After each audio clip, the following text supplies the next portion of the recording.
Revenge with Karen. The email hit my inbox at 8:07 a.m., subject line, Urgent CEO Son Welcome Event Budget. The kind of corporate nonsense that practically smells like Axe body spray and cheap champagne. I clicked, already bracing for the latest stunt. HR wanted me to approve a $50,000 budget for a party. Not for clients, not for press, not even for internal morale. No, this was for Chad, the CEO's spawn. Hadn't worked a day in his life unless you count networking on Daddy's yacht. $50,000.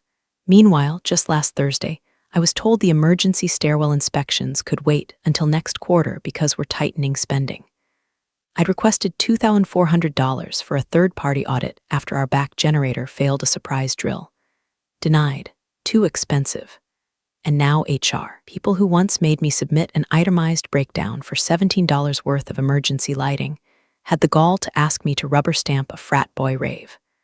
I stared at the screen for a full minute, then typed, approved, $1. Let me know if you need more context. I even added a smiley face. Passive-aggressive? Absolutely. But after 12 years of patching duct-taped compliance reports and quietly saving the company from fire code violations that could have bankrupted us, I figured I'd earned a little sass. Oh, and before we keep going, if you've ever worked in an office where team building means a keg and a PowerPoint, go ahead and hit that like button and subscribe. Trust me, we've got plenty more where this came from. It genuinely helps the crew behind these stories keep doing what we do. All right, back to the bloodbath. I figured HR would reply with some canned thanks. We'll follow up, but nope. 5 minutes later, I got an all-caps Teams ping from Lauren in HR. Is this a joke? I didn't answer. Not because I was being petty, okay, maybe 30% petty, but because my calendar was already triple booked with real problems. Main elevator had been ghosting floor 7 again. Our backup server room was running hot, and the main entrance maglock was showing a latency glitch during badge swipes. All stuff that could cause an actual lawsuit, not a hangover. By lunch, the email chain had ballooned to include the CFO, the events liaison, some ex-influencer the Sun hired last week, and finally, the CEO himself. His contribution, single sentence that reeked of spreadsheet smugness. Mary, we need you to support this as a gesture of alignment with the executive vision. I read that line 3 times. Alignment with the executive vision. Sir, your vision involves LED strobe lights and a branded ice sculpture that pees champagne. Still, I wasn't reckless. Before replying, I pulled up our org chart, opened the facilities compliance binder. Yes, I still keep a hard copy. Did a little side checking. Because if they were planning to throw money around like this, someone had to make sure the actual building didn't set itself on fire while Chad was doing tequila body shots off the boardroom table. Later that afternoon, I sent my reply. I remain concerned that this allocation exceeds discretionary thresholds and may pose risk during upcoming OHS audits. Approved. $1 remains in effect unless reclassified by ops. This time, no smiley face. And here's the thing, they didn't even read it. They assumed I was bluffing, that I'd get steamrolled like always, that I'd sit back, sip my sad desk salad, and let the kids run the asylum. But here's what they forgot. I didn't just manage the building. I built the protocols they ignored. I designed the emergency logic trees they slept on. And more importantly, I still had keys to every door they thought they'd locked behind me. It was scheduled like a routine catch-up, subject line. Q2 budget alignment and culture. Fit discussion. But let's not kid ourselves. You don't bring the CEO into a midweek HR sync unless someone's about to get professionally neutered. The meeting was in conference room B, one with the broken speaker mic and the giant canvas print of a mountain summit that's supposed to inspire leadership, but mostly just looks like an inspirational poster got drunk at a Staples. I walked in with a legal pad, a working pen, and a pulse full of caffeine and contempt. Lauren from HR opened with a smile that could peel paint. We just want to understand the thought process behind your budget decision, Mary. My response was $1 more than the safety audit got. So in a way, Chad's already ahead. That didn't land well. Then in slithered the CEO, Jared, a man whose entire personality seemed to be a startup glossary in human form. He wore those sneakers that cost more than my car's transmission, and that smug, glassy expression of someone who thinks emotional intelligence is a Slack plug-in. He didn't sit. He leaned. on the table. Like a tech stool was gonna pop out of the carpet. Mary, he said, in the tone someone might use to explain Bitcoin to a dog, we're trying to build something bigger than just buildings and badges. You've always been reliable, but lately, there's a bit of resistance. I waited. You've been in the same role a long time, he added. And sometimes legacy systems people have a hard time seeing where we're headed. Ah, there it was. The slow shove toward the exit disguised as a compliment. Legacy. Euphemism for we'd fire you, but you'd probably sue. I glanced at Lauren. She was nodding like she'd rehearsed this in a mirror. What we're asking, she said, is for a little more flexibility. A little less stonewalling of team spirit. Stonewalling team spirit. I made a mental note to print that on a coffee mug. Jared continued, if this party makes Chad feel welcome and helps him connect with the team, then it's a win, right? Just need you to be a team player here. He smiled. The kind of smile that says, I know where the bodies are buried and which closet still has asbestos. Of course, I said, you're right. It's not worth creating tension over a single line item. I'll revisit the approval. Jared relaxed. He thought that was the end of it. That afternoon, I logged into the facility's dashboard. My access was already downgraded quietly. No email, no notice. Just the soft lockout that says, you've been put in the backseat. Please stop touching the steering wheel. Thing is, I expected that. I even screen recorded my last login the day before, just in case. What they didn't touch were the other systems, because they didn't know which ones mattered. The Emergency Asset Index, the compliance contacts for first responder protocols, the named officer listing with the State Facility Oversight Portal. They thought those were just clerical, legacy files, paper pusher stuff. But those files, those were the crown jewels. And every single one of them still had my name, my credentials, and my contact as the first line of emergency escalation. I walked to the main server room, swiped my badge. It still lit green. Then I ran a trace on access controls, who had updated what and when. I saw Chad's events planner had set up a new VIP room layout with a blocked egress path. I sent the required fire code waiver request to legal, knowing full well they'd ignore it. Back in my office, I pulled out the hard copy of the emergency lockdown protocol, highlighted the section on override authority. My initials were still there. No one had changed a thing. So I put the binder back, calmly closed my laptop, and took a long sip from my travel mug. They wanted a team player. Sure, I'd play. But they forgot I wrote the damn playbook. They called it a strategic pivot, which, in corporate speak, means you're being shoved out of the lane you built with your own hands, and offered a folding chair in the hallway as a consolation prize. My new title? Internal Liaison, System Synergy. Might as well have slapped miscellaneous broom closet ghost on my nameplate and been done with it. They moved me to a cube 3 rows past the copier, right beside the janitorial supply closet. My inbox was emptied. My calendar, once a minefield of compliance checks, contractor briefings, and audit preps, now contained exactly one recurring event: touch base with team culture champions. Spoiler, that meeting never actually happened. On day one of my new liaison role, I walked past the glass-walled corner office that used to be reserved for our legal counsel during audits. It now belonged to Chad. He was in there with his feet on the desk, watching YouTube videos on a company monitor. Googling, can crypto mining damage office Wi-Fi? I wish I were joking. By his second day, IT had flagged his login for installing unapproved blockchain software on our main server. When asked about it, he grinned and said, I'm optimizing unused bandwidth. His father laughed. That's initiative, son. Meanwhile, the printer in legal was still broken, and our HVAC panel was stuck in diagnostic mode for 2 weeks. I sat at my new desk and opened the one portal they hadn't revoked, the back-end security dashboard. It was legacy code, built by a contractor I personally hired back in 2016. No one else even remembered it existed. The new ops head had replaced our access badge vendor, but never bothered to sync the state compliance contacts or emergency escalation tree. So, I did what any good liaison would do, quietly restructured the digital chain of command. First, I rerouted emergency SMS alerts. If a fire alarm triggered, they'd still get notified, but the direct call would hit my phone first. I updated the named officer listing with the State Facilities Compliance Board. Jared's name had been pending for weeks, just waiting on paperwork he never filed. So I removed him entirely and recertified mine. I updated the private internal lockdown codes. System required a named officer token to confirm changes. Lucky me, I was still one. I wasn't hiding. I was documenting. The funny thing about compliance systems is they're not flashy. They don't show up on org charts or get welcome Chad balloons, but they're legally binding, and when you ignore them long enough, they become landmines. I wasn't setting traps. I was just letting the map speak for itself. 3 days into my shadow role, I noticed Chad's event planner, some trust fund Barbie with a clipboard, put in a work order to block off the main lobby for the Legacy Bash. That included taping over fire exits for ambience and rerouting traffic through the kitchen hallway.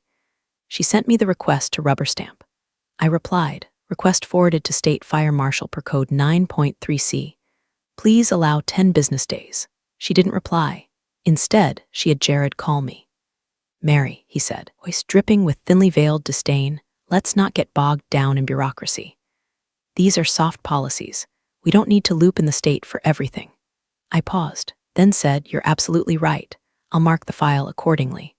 What I didn't say was, I'd marked it non-compliant, pending legal risk assessment, which gets auto-synced to our insurer's audit folder. Later that night, I got a ping from the facility's contractor we still used for after-hours maintenance. Texted, heads up, your name's still showing as primary contact. Want me to change that? I told him no. Not yet, because they could shove me into a corner, strip my title, erase my calendar. But what they couldn't do was rewrite who still held the master keys. The email from legal landed at 4:42 p.m. on a Friday, prime time for corporate sleight of hand. Subject, offboarding confirmation, final compliance checklist. No greeting, no context. Just a bland PDF attachment and a request to sign and return by end of day. Classic move. They wanted to close the books before the weekend. Clean hands, clean conscience, no paper trail come Monday. I opened the file. It was a checklist about 4 pages long. A bureaucratic autopsy of everything I'd once overseen: facility vendor credentials, access badge systems, emergency response logs, audit prep responsibilities. Line by line, asked me to confirm each has been transferred to new authority. At the bottom was a signature box, with the word final stamped in gray watermark font behind it, like a gravestone for relevance. They were hoping I'd go on autopilot. Click, click, sign. But here's the thing, autopilot doesn't catch fire code violations. Autopilot doesn't know that our primary generator's exhaust diverter was rerouted with an expired spec. Autopilot doesn't stay up until 2 a.m. rewriting lockdown protocols because the new CEO wanted mood lighting wired into the breaker box. So I grabbed a red pen. First thing I checked, who they claimed was now the facility officer of record. According to the form, it was Tyler, the new head of ops. 32 years old, came from a SAW company that had no physical office. His entire idea of infrastructure was a WeWork keycard and a Slack channel. I flipped to the end of the checklist, where it asked me to initial that state-designated facility officer has been notified and transition completed. I logged into the compliance portal. His name wasn't there. In fact, nothing had changed. My digital signature still sat on the line filed 3 years ago, right after we updated the gas leak procedures. Still marked active, still listing my phone number for emergency alerts. I stared at it for a long minute and opened the timestamp log. No one had even attempted a change. Not Tyler, not legal, not Jared. The building, the damn law, still considered me the named officer, which meant if something went wrong, I wasn't just involved, I was accountable. So I made a decision. I signed the checklist, but only the parts that were technically true. I checked the box that said budgetary permissions transitioned, because they were. They locked me out of dashboards weeks ago. Initialed badge system access revoked. Yup, sure was. But when I got to the emergency response role transferred, I wrote in the margin, see state compliance record update pending by ops. They'd never read it. Not really. They'd file it, pat themselves on the back, and assume I was fully out of the system, which was fine by me. Because while they were planning which caterer to book for Chad's Legacy Bash, I was rereading the clause in our building lease that required an active facility officer be physically available during any high-capacity event. Spoiler, Tyler hadn't reserved anyone, not a contractor, not even a janitor. He assumed, like all of them, that things just worked. They forgot the quiet part of this job is also the deadly part. Fire code isn't a vibe. Gas leaks don't care about morale. If that building so much as triggered a false alarm with no certified officer on site, they'd have to answer to more than investors. They'd be explaining themselves to the fire marshal. So I signed, dated, and scanned the form. Hit reply all, added no commentary. And then I went home, poured myself 2 fingers of bourbon, and watched the building's audit alert dashboard flicker to life on my tablet. Still synced, still active, and still mine. Lobby smelled like burnt citrus and ambition. Uplighting washed the walls in gold, and a rented string quartet played what I can only describe as the Spotify Wealth Vibes playlist. They'd cleared out the security desk and replaced it with a custom ice sculpture of the company logo, which, thanks to the aggressive AC, was already crying onto the welcome banner like a disappointed parent. It was Chad's big night. The Legacy of Leadership Gala, they called it, because apparently Daddy gave me a job didn't have the same ring. The whole building had been hijacked by florists, party planners, and at least one guy in a velvet vest carrying trays of sustainable oysters. I'd been watching it unfold from home via the internal cam feeds no one remembered to disconnect me from. The CEO, Jared, was on stage, technically the reception platform in the atrium, but let's not split hairs, was holding a champagne flute like he'd practiced in the mirror. We're not just celebrating a new chapter tonight, he said, pausing for effect. We're honoring legacy, and the next generation who will carry that forward. A smattering of polite investor claps. Chad raised his glass and winked at a woman I'm 90% sure was the event's coordinator. The band shifted into some orchestral cover of a Drake song. I almost choked on my microwave taquitos. That's when my phone buzzed. It was a text from Ray, the night shift building contractor I'd worked with for years. One of the few people left who still remembered I knew what I was doing. Backup door override just tripped again. 3rd time today. Want me to reset or flag it? That door had been patched last quarter after a delivery truck scraped the reader offline. I'd filed a full report, marked it sensitive because of its tie-in with the main lockdown circuit. Ray had fixed it. But since then, Chad's team had reprogrammed access routes to use it for their VIP lounge entrance, because apparently nothing says visionary like disabling a fire egress to make room for a mimosa bar. I stared at the message and smiled, because that door, tiny, boring, unnoticed, was tied directly to the emergency protocol tree. When it glitched, the system entered a passive alert state. 3 strikes, it would trigger the override matrix, which no one in that party planning circus had bothered to update. Dry amusement rolled through me like thunder. My name was still on the override as primary officer. I tapped a reply. Flag it. No reset yet. Let me know if it trips again. Outside the atrium windows, luxury sedans pulled up one after another. Investors arrived with spouses, assistants, the faint look of people who'd rather be watching a playoff game than endure artisanal canapes and Jared's speech about ecosystem evolution. I scanned the security feed. One of the hallway cameras cut out, normal during peak Wi-Fi loads when someone streams 4K. Then came another flicker, this time from the stairwell cam. Probably just a router load hiccup, or the crypto rig Chad thought was discreetly tucked in the broom closet overheating again. Either way, building was groaning, quietly, under the weight of neglect and narcissism, and no one there noticed. They were too busy getting their name tags printed in gold script and Instagramming themselves beside the champagne waterfall. I watched Chad pose with his hand on Jared's shoulder like he was conquering Everest. Jared leaned in, whispered something. Chad laughed and lifted his glass to the camera. Legacy. They had no idea. I leaned back on my couch, opened the admin portal, waited. The building was telling me a story, and I was listening. 9:16 p.m. The moment the override tripped, it started with a soft click, so quiet no one noticed. Not at first. The main lobby doors, those big tempered glass monoliths imported from Germany, shifted half an inch, then sealed. The magnetic lock engaged with a soft thunk, barely audible over the clinking of glasses and forced laughter. Inside, we're handing out tiny gold foil boxes of truffles with the company logo embossed on the lid. A string quartet had just transitioned into a dramatic rendition of Don't Stop Believin', which felt both ironic and completely tone-deaf given what was about to happen. On the 2nd floor, someone swiped their badge to re-enter the stairwell and got the dreaded red light. No beep, no access. They frowned, tried again. Nothing. Then came the kitchen hallway. Waiter with a tray full of crab cakes nudged the exit with his hip. Didn't budge. He pushed again, harder. The panel blinked yellow and locked. And in the server room, buried behind the HR office, a low alert started pulsing, one the new head of ops had never seen before.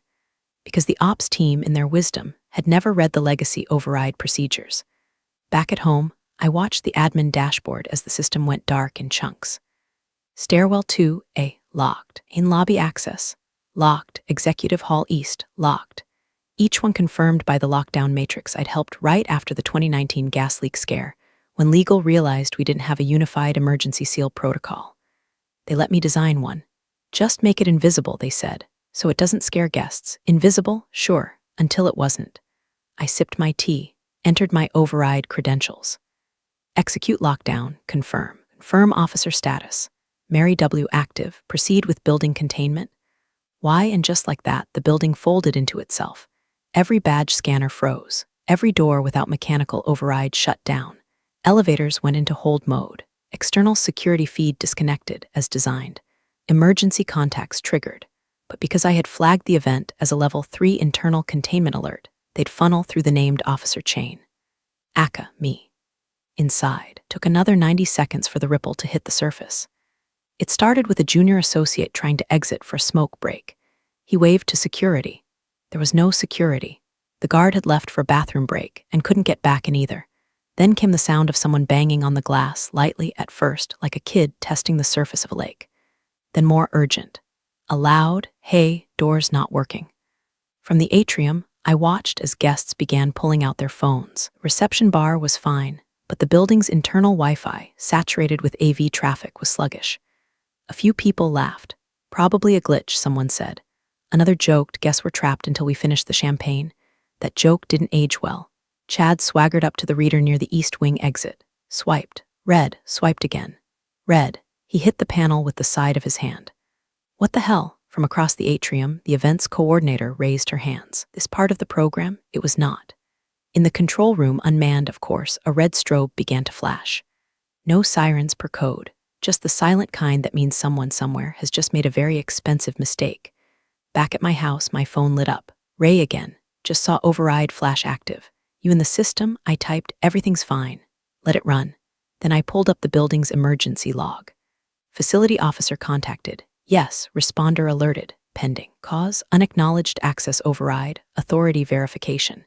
Confirmed Mary W. Everything was humming exactly as designed. They thought I was gone. But they never checked who still held the title when the building decided it didn't want to play nice. And now, the building wasn't asking for permission. It was asking me. 9:24 p.m. The atrium's champagne tower had begun to sweat. HR's Lauren was the first to crack. Been half a flute deep into Rosé Prosecco when her phone buzzed. 3 missed calls from the building's main line. She stepped aside, heels clicking against imported tile, and hissed into the receiver, "What do you mean we can't override it? Just call IT." Problem was, IT was at home. Because HR decided they didn't need non-essential staff for the party.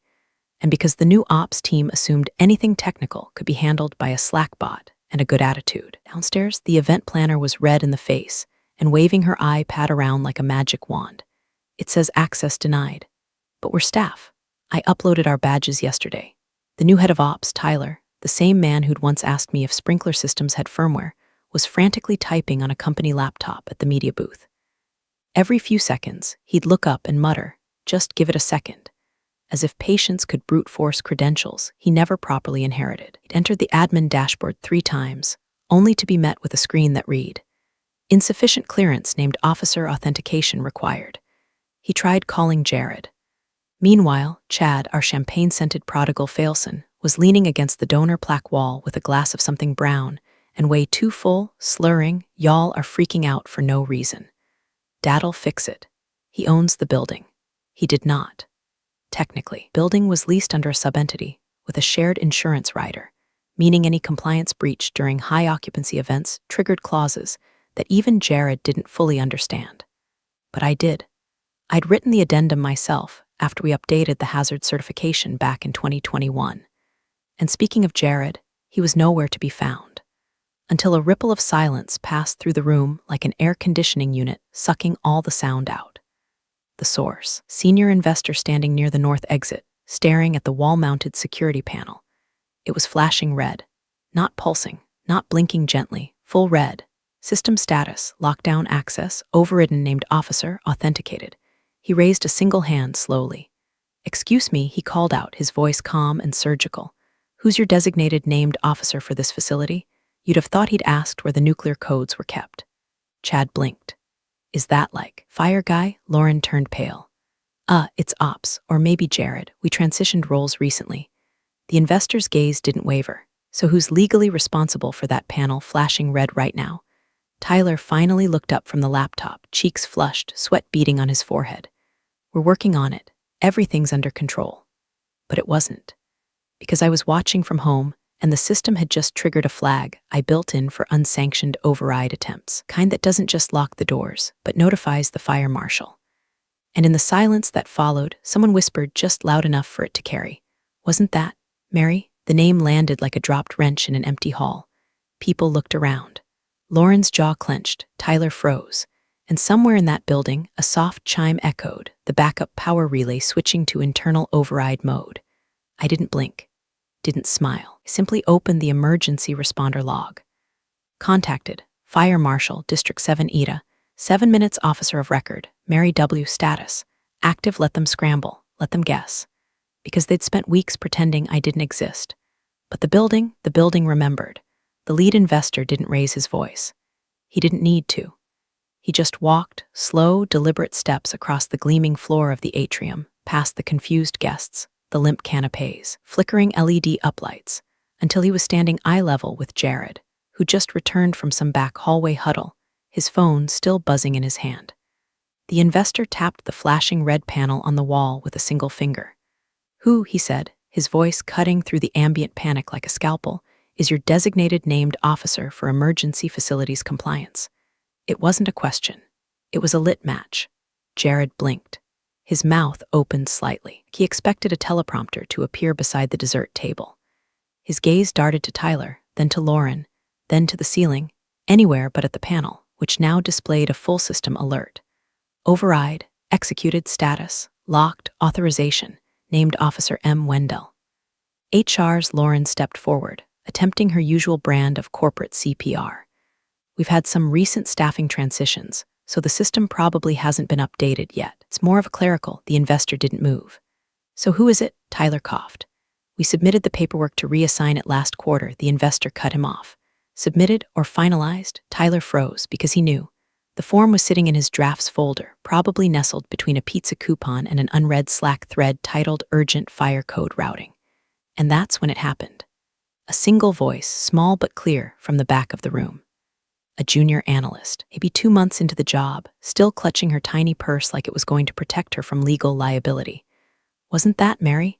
Her voice cracked on the name, but she said it, said the thing no one else would. And just like that, silence spread, real silence, the kind that swells in your ears and makes time thick. Forks paused midair. A guy from marketing coughed and looked at his shoes. The string quartet trailed off mid-measure, realizing this wasn't a scheduled intermission. Mary. The name they had quietly erased from calendar invites, from org charts, from Slack channels. The woman they pushed into a support role like they were slipping a body into a grave. But she wasn't gone. Because now every screen said her name. Every panel blinked her authority. And every door refusing to open was her design whispering, "You should have thought twice." HR turned to Jared, her face pale. "You want to call her?" He didn't answer, just looked around like the walls might open up and swallow him. And somewhere outside, the distant sound of sirens began to echo down the avenue. I sat on my couch, watching it unfold on the feed. Calm, no grin, no smug satisfaction. Just that cold, even quiet of long-awaited confirmation. They could laugh at my job title, but they couldn't laugh at the law. And now, the law was en route with clipboards. 9:32 p.m.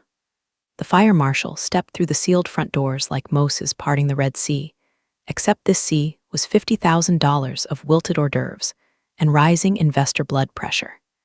He was flanked by 2 deputies and a clipboard, and wore the unimpressed expression of a man called out of bed for something that sounded, in his words, like a rich kid's science fair gone wrong. He barely glanced at Jared before speaking. Who's the named officer of record for this facility? Jared launched into a slurry of polished nonsense. We've been undergoing a transition of responsibilities. The compliance framework is evolving, and the systems may not yet reflect. The marshal raised one hand. Let me rephrase. Legally, right now.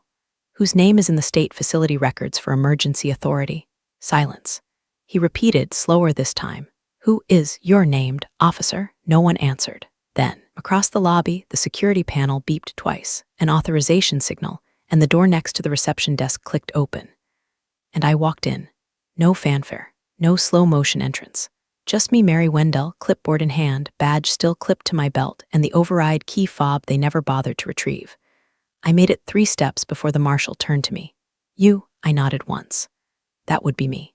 He pulled out his log sheet, cross-referenced the record, without a word, handed me the authorization code to resolve the lockdown. I walked past the events table where Chad was now slumped on a stool, slurring something about legacy equity.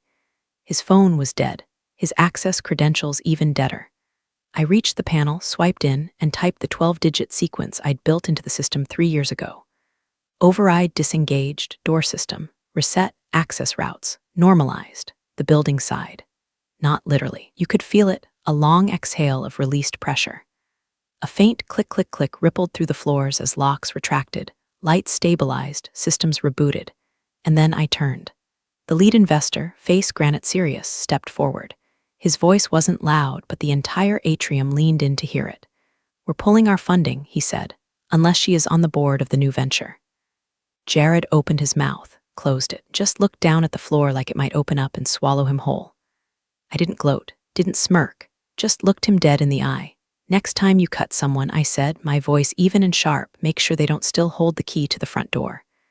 I handed the marshal the printout from the system, complete with my signature and the system logs. He took it without a word, then turned to Jared. We'll be filing a report. You'll want legal present. Behind me, Chad groaned. He was trying to log into the control panel with his phone, which now only displayed a cheerful message. Access denied, session expired. He threw it down. I turned back to the panel, toggled the final command, and shut the lockdown system off for good. Then I walked out, past the guests, past the security team, who now realized whose orders mattered, past Lauren, who stared at her shoes like they were about to explain the concept of humiliation to her.